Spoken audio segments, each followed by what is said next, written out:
Kali ini video.biologiedukasi.com akan menjelaskan sedikit yang berkaitan dengan komponen dan sifat enzim. Enzim apabila memiliki struktur yang lengkap dinamakan sebagai holoenzim.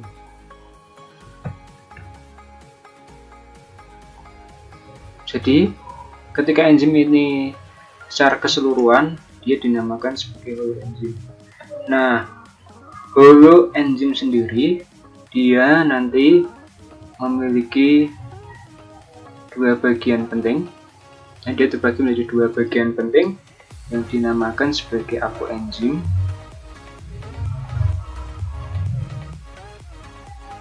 dan yang satunya adalah gugus prostatik.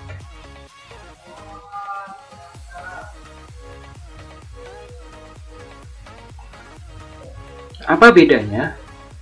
Apoenzim dia tersusun dari protein.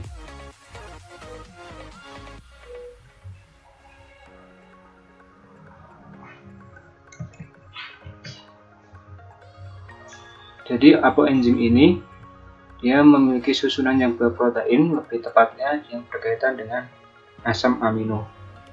Nah, struktur apoenzim ini dia memiliki sifatnya labil.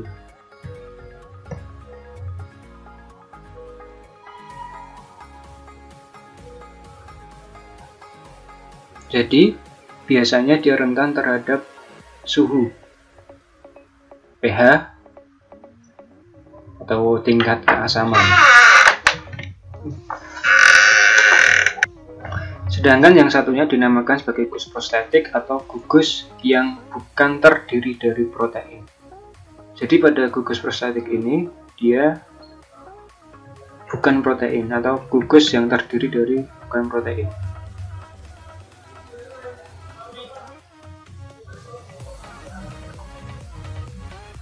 Nah, gugus prostatik ini dia memiliki dua bagian yang dinamakan dengan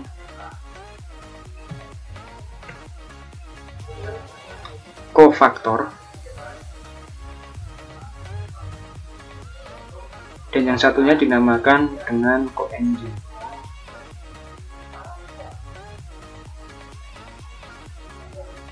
Apa bedanya?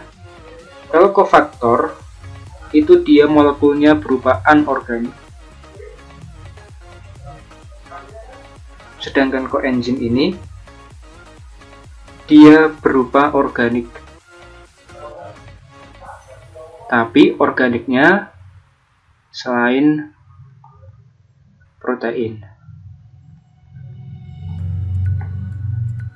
Oke, mudah bukan untuk komponen-komponen enzim. Jadi ada, kalau dia berupa struktur lengkap dinamakan sebagai holoenzim. Kemudian holoenzim nanti dibagi menjadi dua, ada yang namanya apoenzim dan gugus prostatik. Kalau apoenzim tersusunnya dari protein dan dia labil, biasanya itu labilnya terhadap suhu sama pH biasanya. Meskipun ada komponen lainnya yang menyebabkan dia labil, nanti akan dijelaskan pada sifat-sifat enzim. Sedangkan pada gugus prostatik ini ada dua yang dinamakan sebagai kofaktor sama koenzim. Kofaktor ini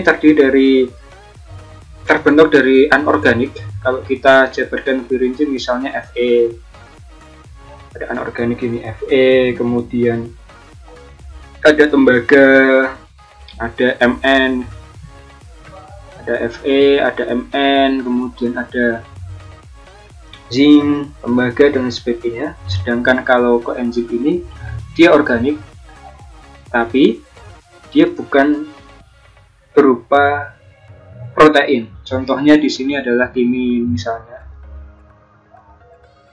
Kemudian ada koenzim A. Kemudian ada FADH misalnya. Oke, kita masuk ke sifat dari enzim. Sifat dari enzim yang pertama, dia merupakan biokatalisator. biokatalisator. Jadi apa itu dinamakan biokatalisator? Dia memiliki sifat mempercepat reaksi.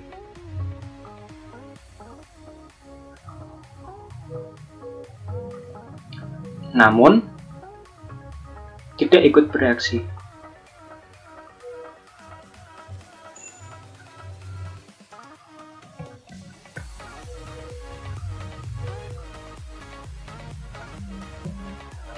Jadi biokatalisator ini dia mempercepat reaksi, namun dia tidak ikut bereaksi, sehingga enzim nanti itu bisa digunakan berkali-kali.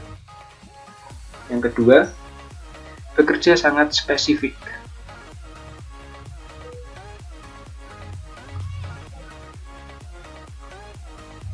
Artinya apa? Satu jenis enzim hanya bisa digunakan untuk memecah satu jenis substrat saja. Dia tidak bisa digunakan untuk memecah substrat selain yang dipecahnya. Misalnya, ada enzim jenis A, dia digunakan untuk memecah substrat A. Maka, jika dia digunakan untuk memecah substrat B, ini dia tidak akan bisa. Kenapa? Karena dia enzim itu dia bersifat spesifik. Itu yang dimaksud dengan bersifat spesifik. Yang ketiga, tidak mengubah keseimbangan reaksi.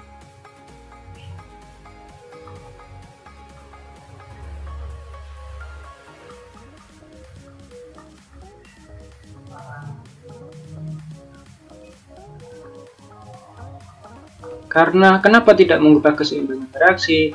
Karena pada enzim di sini dia sebagai biokatalisator tidak ikut bereaksi, sehingga dia tidak mengubah keseimbangan dari reaksi tersebut. Kemudian yang keempat, bekerja secara reversibel.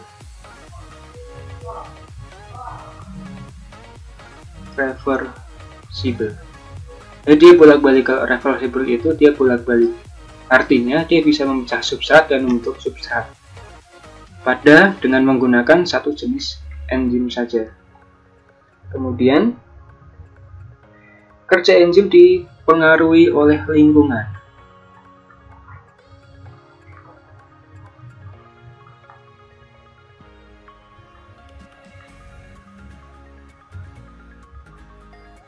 Jadi dia terpengaruh oleh suhu, pH, inhibitor dan aktivator. Dan yang terakhir, yang keenam, dapat digunakan berulang kali.